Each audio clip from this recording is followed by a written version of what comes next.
Let's rethinking Alzheimer's disease beyond beta amyloid. Despite decades of intense research and billions of dollars in investment, we still lack a definitive diagnostic tool and, more importantly, an effective therapeutic intervention. This reality forces us to re-examine our foundational understanding of Alzheimer's disease. As you know, traditionally, Alzheimer's has been defined by the accumulation of beta-amyloid plaques and tau tangles. However, our inability to reverse or even slow cognitive decline by merely targeting these hallmarks suggests that our definition of the disease might be inherently problematic. It raises an important question. Are amyloid and tau the root causes of the disease, or are they downstream effects of a sort of cellular response to other underlying pathologies? One possibility is that these protein aggregates represent a protective or compensatory mechanism rather than the primary etiology. If that were the case, then our current therapeutic strategy, which aims solely at preventing their formation, may inadvertently ignore other critical elements of the disease process.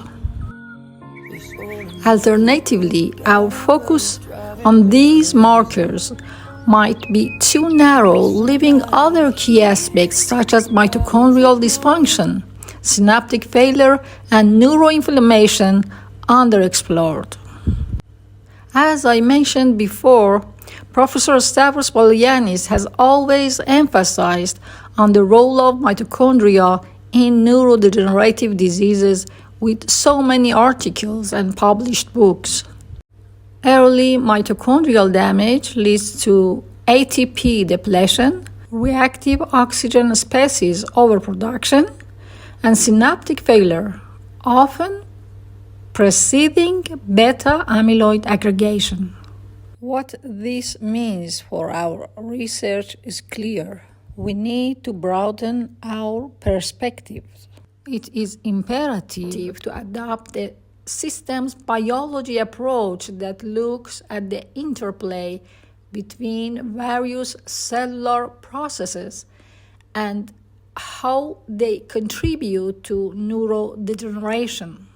Something we should notice is that in 20 to 40% of cognitively normal elderly, also we can find beta amyloid in autopsy or biopsy, and 10 to 30% of them showed phospho-tau in autopsy. In CSF, beta amyloid is reduced in 30 to 50% in normal aging, and phospho-tau is increased in 20 to 40% of normal aging.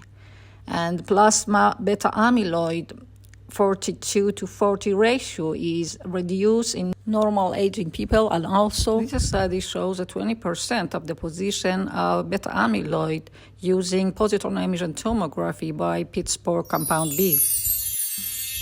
Only by redefining Alzheimer's disease in a more holistic manner, we can hope to develop diagnostics and therapies that truly address the complexity of this condition. In conclusion, our current challenges serve as a call to rethink our strategies.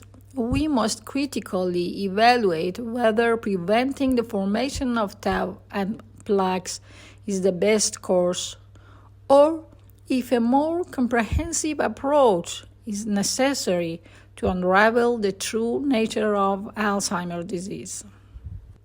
Multimodal interventions should be tested longitudinally, combining lifestyle, pharmacology, and digital health monitoring. It is my privilege to acknowledge and thank Professor Tsolaki for her outstanding contributions to the field of neuropsychiatry and neurodegenerative diseases.